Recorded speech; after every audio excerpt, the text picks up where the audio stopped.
The U.S. Department of Justice has launched an inquiry into Uber.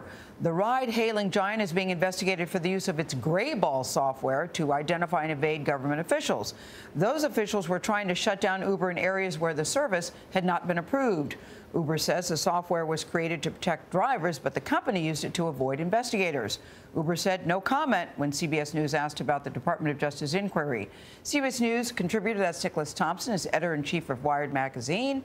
Mr. Dapper joins us once again at the table. Good morning, Gayle. Nick, it's always good to see you. It seems like when it rains, it pours for Uber. Yes. Briefly describe what Greyball is and why this investigation is important. So Greyball is technology that Uber uses to make its cars either appear invisible or unreachable to government officials or other people. So the big problem happened in the city of Portland, where Uber was operating without approval from the city. So what Uber did is it created a geofence around government offices and figured out through credit cards and social media information who were government officials, and then made it so if those people were trying to hail an Uber, they wouldn't be able to get it, or they would see different Uber cars. Now, Uber claims that this technology was created to protect drivers and serve users, but it does certainly seem to have been used to avoid government investigation. The point is the investigation. And coming on top of all these other headlines and investigation, what does it mean for Uber? It means Uber is in a lot of trouble and probably regrets its philosophy, which it's had since the beginning, which is to move very fast and deal with the law later.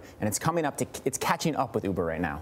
But Uber admitted that they used it. Is that significant? Well, they don't really have a choice. I mean, there's very clear evidence that they used it. They've admitted they use it. They claim that they use it for, after a sports team wins, you can use this technology to have the cars look a little different with the logo of the team. But it does seem very clear that it was used mostly to help them move into cities where government officials were resistant. Clearly, Uber had a strategy to grow as fast as you can, increase market share as fast as you can. Does that now look like a policy and a strategy and a company philosophy that was not wise?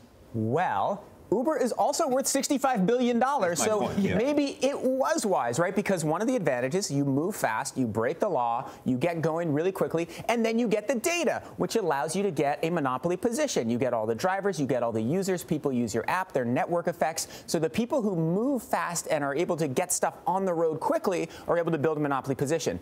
There is one big problem, though. If Uber, which is now in lawsuit and litigation with Google, loses that is a serious problem. So Google has a bunch of small problems. The Google lawsuit is huge, isn't it? The Google lawsuit, which is ongoing right now, is by far the biggest thing they're facing. So there was a senior executive on Google's self-driving car program who left Google, started a new company, and then went to Uber. Google alleges that he stole technology. If that goes wrong for Uber, that is big and bad. Right, to be continued for sure. Thank you, Nick Thompson. Thank you, Gayle.